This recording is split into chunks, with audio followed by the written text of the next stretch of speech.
Chaque jour, Charles et Carole vous présentent la leçon de l'école du sabbat.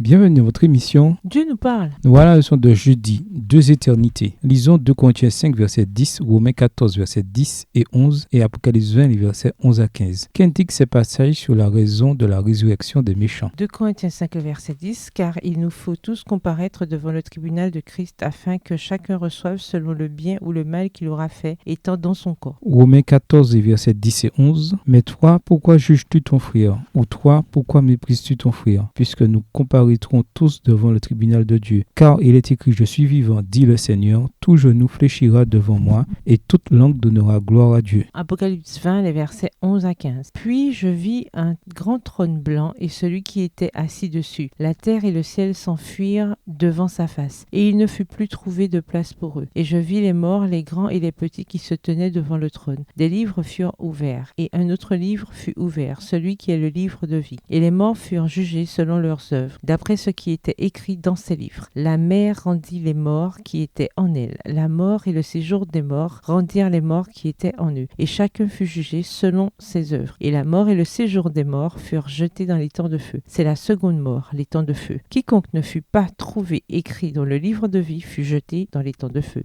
Pour résoudre le problème du péché de manière que le mal ne ressurgisse plus jamais, chacun doit être convaincu que Dieu a fait preuve de justice et d'équité dans toutes ses voies. En définitive, tout genou fléchira et reconnaîtra la justice de Dieu dans la grande controverse, même Satan et ses mauvais anges. Tous admettront que rien ne justifie la rébellion contre Dieu. Voyez un peu ces explications d'Ellen White. Dès que les livres sont ouverts et que les regards de Jésus se portent sur les injustes, ceux-ci sont conscients de tous les péchés qu'ils ont commis. Ils voient exactement l'endroit où leurs pieds se sont écartés du sentier de la pureté et de la sainteté. Ils comprennent jusqu'à quel point l'orgueil et la révolte les ont portés à violer la loi de Dieu. Les tentations caressées, les bénédictions détournées de leur but, les messagers de Dieu méprisés, les avertissements rejetés, les vagues de miséricorde refoulées de leur cœur obstiné et impénitent, tout cela leur apparaîtra comme écrit en lettres de feu. Tous les impénitents sont à la barre du tribunal divin sous l'inculpation de crimes de haute trahison contre le gouvernement du ciel. Personne n'est là pour plaider en leur faveur. Ils sont sans excuse et la peine de la mort éternelle est prononcée contre eux. Texte tiré du livre La tragédie des siècles au chapitre 42, aux pages 584 à 585,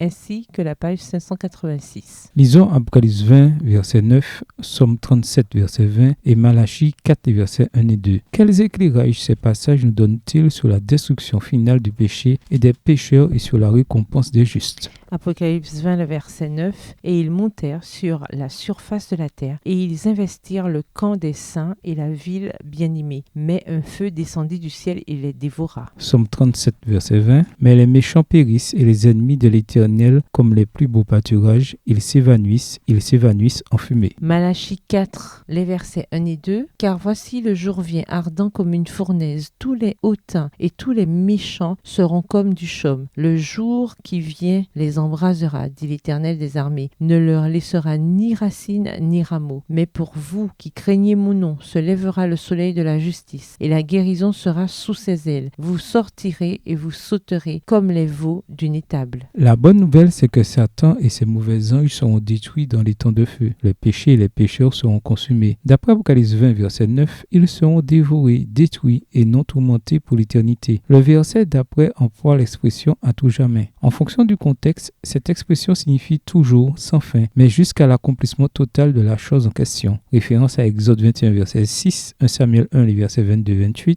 Jude 7 et 2 Pierre 2, les versets 4 à 6. Les perdus ne sont pas éternellement en train d'être détruits. Ils sont simplement détruits une fois pour toutes. Dieu n'est pas l'éternel bourreau. À la fin des 2 éternités, une seule nous attend. Les perdus, malheureusement, recevront le salaire qu'ils ont gagné, la mort éternelle. Pourquoi notre seul espoir de ne pas recevoir ce que nous méritons, c'est-à-dire la mort, se trouve uniquement en la confiance dans la justice de Jésus? Au revoir. Et à demain si Dieu veut.